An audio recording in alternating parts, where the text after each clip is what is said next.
সম্মানিত অডিয়েন্স, আসসালামু আলাইকুম। আমি আপনাদের সাথে আছি আলম হাওলাদার। আপনাদেরকে আজকে দেখাবো কিছু বেসিক প্রোগ্রাম। তো এর আগে আশা করি আপনারা সকলেই ভালো আছেন। এখন আপনাদেরকে দেখাবো কোন কোন মেশিনে এই বেসিক প্রোগ্রাম সেট করতে পারবেন। তো আজকে আপনাদের বেসিক প্রোগ্রাম দেখাবো। এক ভিডিওর ভিতরে 3টি প্রোগ্রাম দেখাবো। তো আমরা এখন জুকি ডিডিএল 900A মডেলের এই মেশিনের সাথে আছি। এছাড়াও জুকি ডিডিএল 900B মডেল অথবা জুকি 8700 এই সিরিয়ালের এই মেশিনগুলোতে আপনি একই প্রোগ্রাম সেট করতে পারবেন। তো আজকে আপনাদেরকে দেখাবো উইপার চালু কিভাবে করবেন এবং উইপারের স্পিড কততে থাকে। দ্বিতীয়ত হলো প্রথম যে 16 স্টিচ, আমরা অনেক ক্ষেত্রে মোটা কাজ হয়, সেই মোটা কাজের কারণে নিডেল ভাঙার সম্ভাবনা থাকে। তো সেই ক্ষেত্রেই আমরা প্রথমে 16 স্টিচ করে দেই, নিডেল যেন ভাঙতে না পারে। এবং 16 স্টিচের স্পিড কত নাম্বার প্রোগ্রামে থাকবে আজকে আপনাদেরকে দেখাবো। এছাড়া গুরুত্বপূর্ণ একটা প্রোগ্রাম আছে পুলি স্টাফ পজিশন এবং needle staff position, take up staff position কিভাবে প্রোগ্রাম থেকে আপনি করতে পারবেন। তো ভিউয়ার্স, সবাই আমাদের প্রোগ্রামটা দেখুন। আমরা আই বাটন চাপ দিয়ে পাওয়ার সুইচ দিয়ে প্রোগ্রাম নাম্বার 15তে চলে গেলাম। এখানে যাওয়ার পরে এন্টার বাটন চাপ দিয়ে ভিতরে ঢোকার পরে 1 বানাই দিলে উইপার চালু হয়ে যাবে। তো আমরা আজকে দেখাবো আপনাদের বেসিক প্রোগ্রামগুলো। দেখেন, আমি মেশিনটা সেলাই করে আপনাদেরকে দেখাই। উইপারটা আমাদের চালু হয়ে গেছে। তো দেখেন উইপারটা চালু হয়ে গেছে। উইপারটা একটু আমাদের সরাই দিতে হবে, সুতাটা সরে না। তো দেখেন এই যে উইপার বাড়ি মারলো, এই উইপারের স্পিড আপনাদেরকে দেখাবো। তারপরে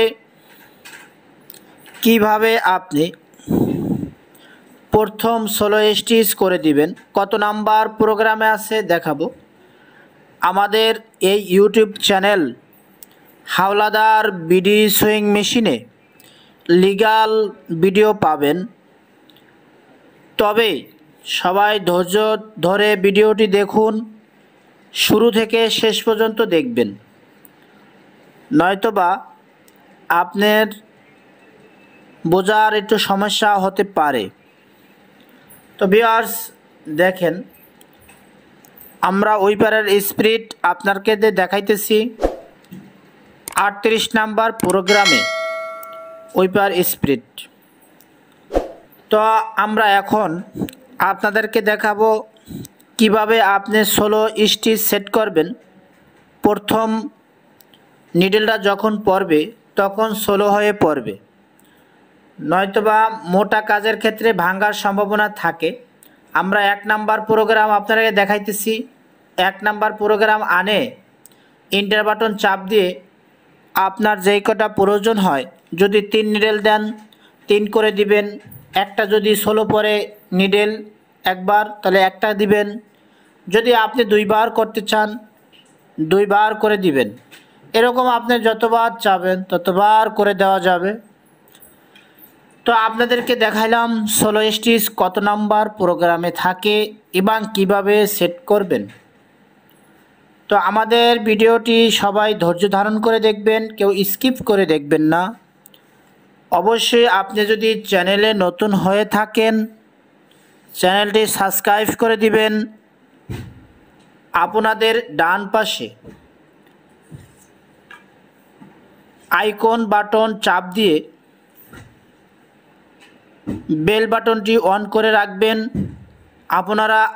আমরা নতুন নতুন ভিডিও আপলোড দিলে আপনাদের কাছে অতি দ্রুত নোটিফিকেশন চলে যাবে। তো দেখেন, আমরা এখন দেখাবো স্টপ পজিশন কিভাবে প্রোগ্রাম থেকে করবেন। আই বাটন চাপ দিয়েই পাওয়ার সুইচ দিবেন, তাহলে আপনার প্রোগ্রামে ঢোকার উপায় আসবে। তো আমরা আই বাটন চাপ দিয়ে 120 নাম্বার প্রোগ্রামে গেলাম। এখানে আপনার স্টপ পজিশনটা আমরা লক্ষ্য করুন, এই যে হাতের দিকে লক্ষ্য করুন, আমরা দেখাইতেছি এখানে 3টা চিহ্ন আছে। তো উপরের চিহ্নটা স্টপ পজিশনে থাকবে, তো এটা স্টপ পজিশনে নাই। এটা কিভাবে আমরা স্টপ পজিশনে আনি? অনেক মেকানিক্স ভাই এই স্টপ পজিশন সরে যায় না দেখে নাইফের টাইমিং করে অথবা মোটর খুলে ইত্যাদি ইত্যাদি কাজ করে, ক্যাম টাইমিং করে। তো আগে আমরা সবাই লক্ষ্য করব স্টপ পজিশন আমাদের ঠিক আছে কিনা। তো স্টপ পজিশন ঠিক না থাকলে আপনার নাইফে সুতা কাটবে না, নিডেল ভাঙার সম্ভাবনা থাকে, নিডেল শর্ট হয়ে যায়, অনেক ক্ষেত্রে ক্যাম আটকে পড়ে। তো আজকে আমরা এখানে দেখেন এটা -45 করে দিলাম, করে দিয়ে আবার সুইং করে আপনাদেরকে দেখাবো যে আমরা এটা পজিশনটা ঠিক আছে কিনা। এখনও ঠিক হয় নাই, পুলিটা আপ আছে। তো পুলিটা আমাদের নিচে থাকবে, এই পজিশনে থাকবে। তো দেখেন, এই পজিশন করতে হলে আমাদের কি করতে হবে, আমরা কিভাবে এটা রিমুভ করি, সকলেই আমাদের সাথে থাকবেন, ধৈর্য ধরে ভিডিওটি দেখুন। যদি আপনি স্কিপ করে দেখেন আপনি ভিডিওটি কিছু বুঝতে পারবেন না। তো আমরা এটা 45 আছে, এটা -22 করে দিলাম। এখন সুইং করে আবার আপনাদেরকে দেখাবো। তো সম্মানিত অডিয়েন্স, আমরা ভিডিও আপনাদের উপকারের জন্যই বানাই। তো সবাই ভালো থাকবেন, সুস্থ থাকবেন। আবার অন্য ভিডিও নিয়ে আপনাদের কাছে চলে আসব। আল্লাহ হাফেজ।